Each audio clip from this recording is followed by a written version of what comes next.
જય શ્રી કૃષ્ણ। આ વિડીયોમાં વામન અવતારની કથા સાંભળશું। આ કથા અષાઢ મહિનામાં સાંભળવાનો મહિમા છે।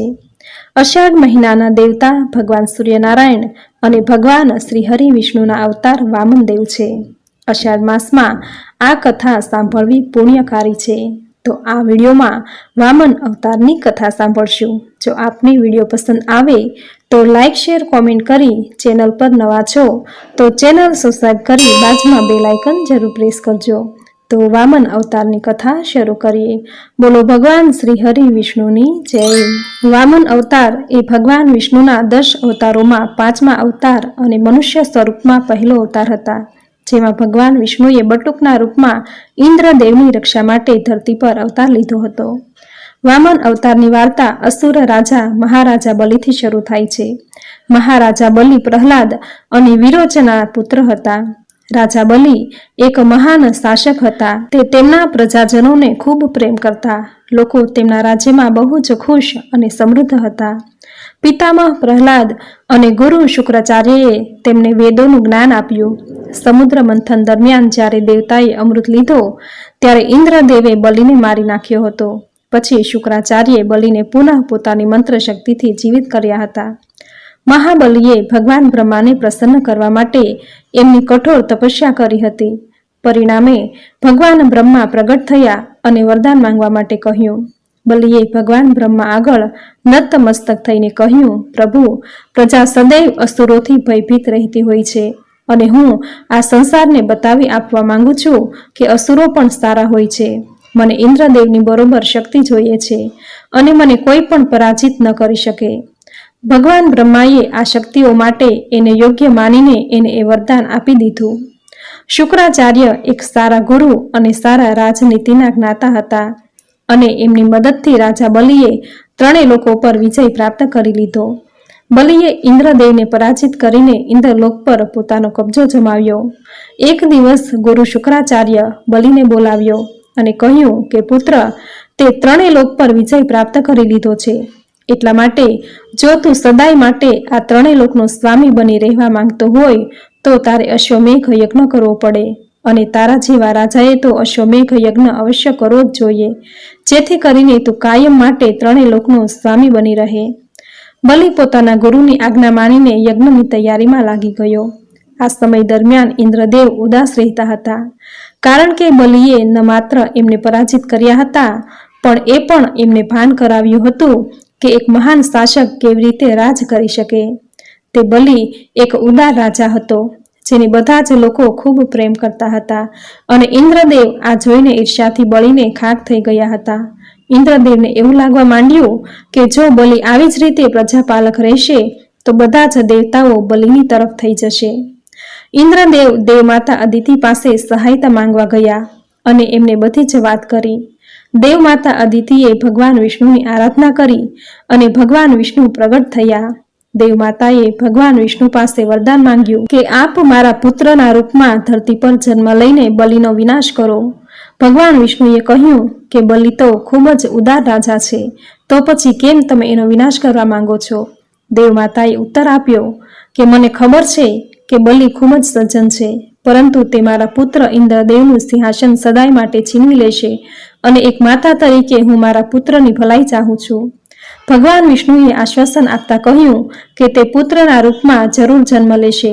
આવું વરદાન ભગવાન વિષ્ણુએ દેવમાતા અદિતિને આપ્યું। ખૂબ જ જલ્દી અદિતિ અને ઋષિ કશ્યપને ત્યાં એક સુંદર બટુક બાળકનો જન્મ થયો। ત્રિલોકના કલ્યાણ અર્થે જ્યારે ભગવાને કશ્યપ મુનિ તેમજ દેવોની માતા અદિતિના પુત્ર તરીકે અવતાર લીધો ત્યારે નામકરણની વિધિ કશ્યપ મુનિએ પોતે કરી હતી।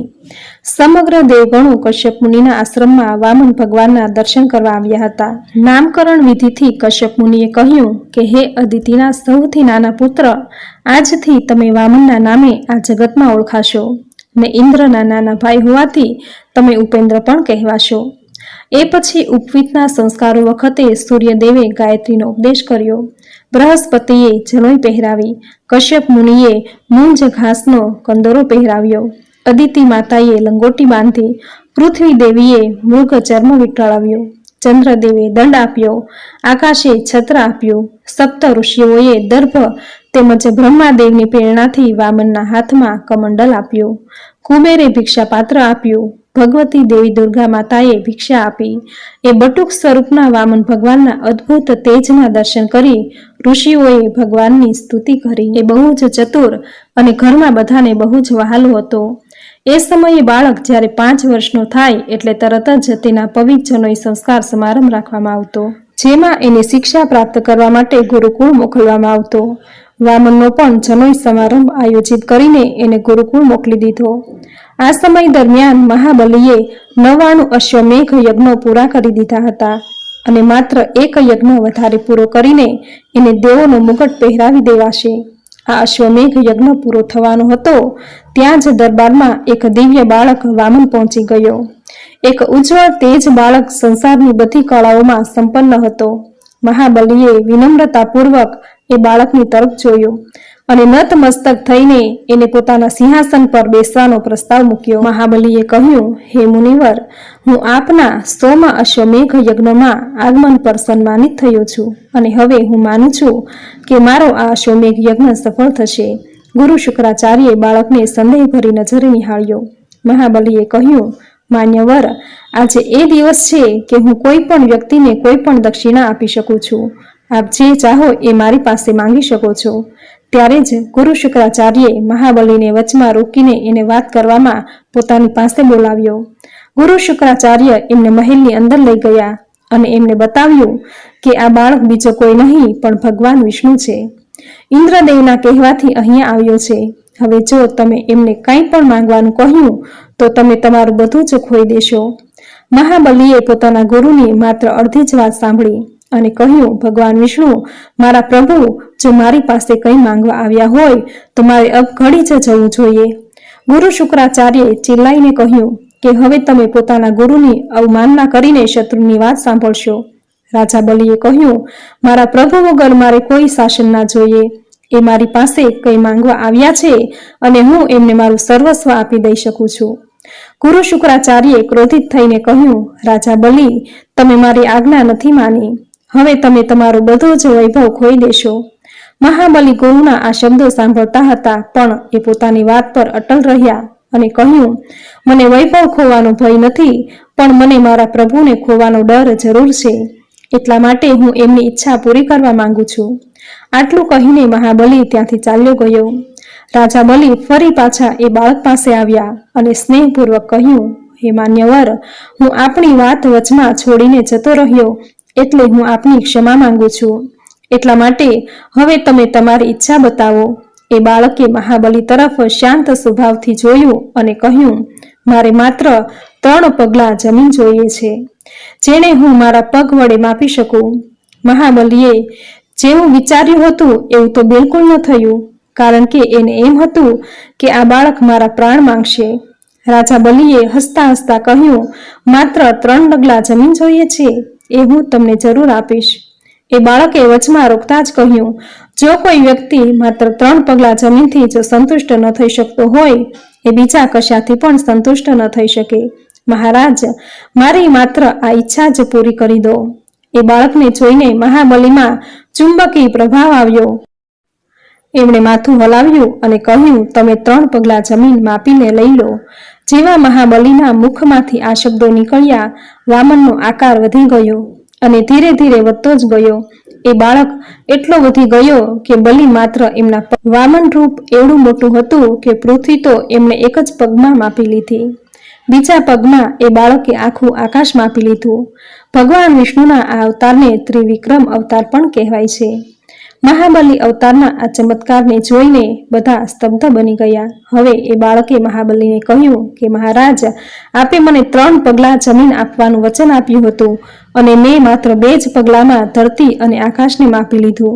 હવે મારે 3જો પગ રાખવાની કોઈ જગ્યા જ નથી બચી. તમે જ મને કહો કે હું મારો 3જો પગ ક્યાં મૂકું? મહાબલીએ એ બાળકની વાત સાંભળીને હસીને કહ્યું, પ્રભુ, હું વચન તોડવાવાળામાંથી નથી. તમે 3જો પગ મારા માથા ઉપર મૂકો. ભગવાન વિષ્ણુએ પણ હસીને પોતાનો 3જો પગ મહાબલીના માથા પર મૂકી દીધો. વામનના 3જા પગલાની શાલિતાથી મહાબલી પાતાળ લોક જતો રહ્યો. હવે મહાબલીના ત્રણેય લોકોમાં વૈભવ સમાપ્ત થઈ ગયો અને એ સદૈવ પાતાળ લોકમાં જ રહી ગયો. ઇન્દ્રદેવ અને અન્ય દેવતાઓએ ભગવાન વિષ્ણુના આ અવતારની પ્રશંસા કરી અને પોતાનું સામ્રાજ્ય પાછું આપવા માટે તેમની પ્રશંસા કરી. ભગવાન વિષ્ણુ વ્યાકુળ થઈ ગયા, કારણ કે એમનો એ ભક્ત ગુરુની વાતોથી ડર્યા વગર પોતાના વચન પર અડગ રહ્યા. ભગવાન વિષ્ણુ એમને મળવા પાતાળ લોક ચાલ્યા ગયા. પાતાળમાં મહાબલી ફરીથી પોતાનું સામ્રાજ્ય બનાવવા લાગ્યા અને પાતાળ લોકમાં આવવાનો બિલકુલ જ અફસોસ ન હતો. ત્યારે એક શ્યામ વર્ણનો માણસ એમની પાસે પહોંચ્યો અને કહ્યું કે મહારાજ, મેં સાંભળ્યું છે કે આપ પોતાના સામ્રાજ્ય ફરીથી ઊભી કરવામાં લાગેલા છો, તો શું તમે મને પોતાનો પહેરેદાર બનાવશો? હું આપની રક્ષા કરીશ અને આપણી સેના સાથે રહીને યુદ્ધ પણ કરીશ. મહાબલીએ એમની વાત માની લીધી. એ જ વખતે એક સ્ત્રી મહાબલી પાસે આવી અને એને કહ્યું કે મહારાજ, મારા પતિ ધન કમાવા માટે બહાર ગયા છે અને હજુ સુધી પાછા નથી આવ્યા. મને એમના વગર એકલું લાગે છે અને મારી રક્ષા કરનાર પણ કોઈ જ નથી. મેં સાંભળ્યું છે કે મહાબલીના રાજ્યમાં બધાને સંતાનની જેમ સુખ મળે છે. કૃપા કરીને મારી સહાયતા કરો. મહાબલીએ કહ્યું, દેવી, તમે મારી બહેન સમાન છો. આપ આપની ઈચ્છા હોય ત્યાં સુધી આ મહેલમાં રહી શકો છો. બહુ જ જલ્દીથી પાતાળ લોક સમૃદ્ધ સ્થાન બની ગયું અને લોકો બહુ જ ખુશીથી રહેવા લાગ્યા. મહાબલી અને પહેરેદાર અને એની બહેનની સલાહ પર ધ્યાન આપીને એ સામ્રાજ્યને સમૃદ્ધ કર્યું. એક દિવસ મહાબલીએ પોતાની આ બહેનને પ્રાર્થના કરતી જોઈ અને એને પૂછ્યું કે તું કોની આરાધના કરી રહી છે? ત્યારે એ બહેને કહ્યું કે તમે મારા ભાઈ છો, આથી હું તમારી રક્ષા, સુરક્ષા અને તમારી લાંબી આયુષ્યની પ્રાર્થના કરું છું. મહાબલીએ કહ્યું કે બહેન, હું તારાથી ખૂબ ખુશ થયો છું. બોલ, તમારે શું જોઈએ છે? જે જોઈએ એ હું તમને આપીશ. અને એ બહેને કહ્યું કે મને મારા પતિ જોઈએ છે અને એ તો આપ જ આપી શકો એમ છો. મહાબલીએ વ્યાકુળ થઈને પૂછ્યું કે હું તમને તમારા પતિ કેવી રીતે આપી શકું? ત્યારે બહેને પહેરેદાર તરફ ઈશારો કરીને કહ્યું કે આ જ મારા પતિ છે. મહાબલીએ આંખો પટપટાવીને જોયું, ત્યાં સુધીમાં તો બંને અદૃશ્ય થઈ ગયા અને એ જગ્યાએ ભગવાન વિષ્ણુ અને માતા લક્ષ્મી ઊભા હતા. મહાબલી સ્તબ્ધ થઈ ગયો. ભગવાન વિષ્ણુ એના પહેરેદાર બન્યા અને ભાગ્યની દેવી મા લક્ષ્મી હંમેશા એની સાથે જ હતી. ભગવાન વિષ્ણુ બોલ્યા, તમારી ભક્તિ મને અહીં સુધી ખેંચી લાવી. મહાબલી પ્રભુના ચરણમાં પડી ગયો. ભગવાન વિષ્ણુએ પોતાની વાત ચાલુ રાખતા કહ્યું, બલિ ઇન્દ્રના શાસન પછી તમે જ પછીના ઇન્દ્ર હશો. આ મારું વચન છે અને આ જ રીતે સારા શાસક બન્યા રહો. મહાબલીએ માતા લક્ષ્મીને કહ્યું, મને ક્ષમા કરી દો. મારે કારણે જ તમે તમારા પતિદેવથી દૂર રહ્યા. હવે તમે એમને લઈ જઈ શકો છો. માતા લક્ષ્મીએ કહ્યું, ધન્યવાદ, અને હવે ફરીથી એમને આપને ત્યાં ન રાખશો. એ સદૈવ એમને પ્રેમ કરવાવાળા લોકોને સ્નેહથી બાંધી રાખે છે. મારા ભાઈ, તમે સદૈવ સમૃદ્ધ રહો. આટલું કહીને બંને વૈકુંઠ ભણી પ્રયાણ કરી ગયા. બલિ રાજાએ કરેલા આ દાન ઉપરથી આજે જ્યારે પણ કોઈ મોટો ત્યાગ કરે છે એને બલિદાન કહેવામાં આવે છે. ઉત્તમ રાજાની વ્યાખ્યામાં બંધ બેસતા આ રાજા અને એમની પ્રભુ ભક્તિને શત શત વંદન. બોલો ભગવાન શ્રી હરિ વિષ્ણુની જય. તો મિત્રો, આપણે સાંભળી વામન અવતારની કથા. ભાગવદ ગીતાના 4થા અધ્યાયમાં ભગવાન શ્રી કૃષ્ણએ કહ્યું છે કે જ્યારે ધર્મની હાનિ થશે ત્યારે ધર્મનો ભાર ઉઠાવવા, દુરીજનોના વિનાશ માટે, સજ્જનોના ઉદ્ધાર માટે અને ધર્મની પુનઃ સ્થાપના કરવા હું દરેક યુગમાં પ્રગટ થઈશ. શ્રીમદ ભાગવત અને વિષ્ણુ પુરાણમાં કહ્યું છે કે કલયુગના અંતમાં ભગવાન કલ્કી રૂપે અવતાર લેશે અને પૃથ્વી પરથી અનિષ્ટોનો નાશ કરશે. ત્યારબાદ મહાપ્રલય આવશે અને નવા યુગ ચક્રની શરૂઆત થશે. તો મિત્રો, આજના આ વિડીયોમાં વામન અવતારની આ સુંદર કથા તમને સાંભળવી જરૂર ગમી હશે. તો વિડીયોને લાઈક કરી કોમેન્ટમાં જય શ્રી હરિ વિષ્ણુ જરૂર લખજો. ચેનલ પર નવા છો તો ચેનલ સબસ્ક્રાઇબ કરી બાજુમાં બેલ આઇકન જરૂર પ્રેસ કરજો. આવી જ નવી ધાર્મિક માહિતી, નવી ધાર્મિક કથા સાથે ફરી મળીશું. ત્યાં સુધી આપ સૌને મારા જય શ્રી કૃષ્ણ.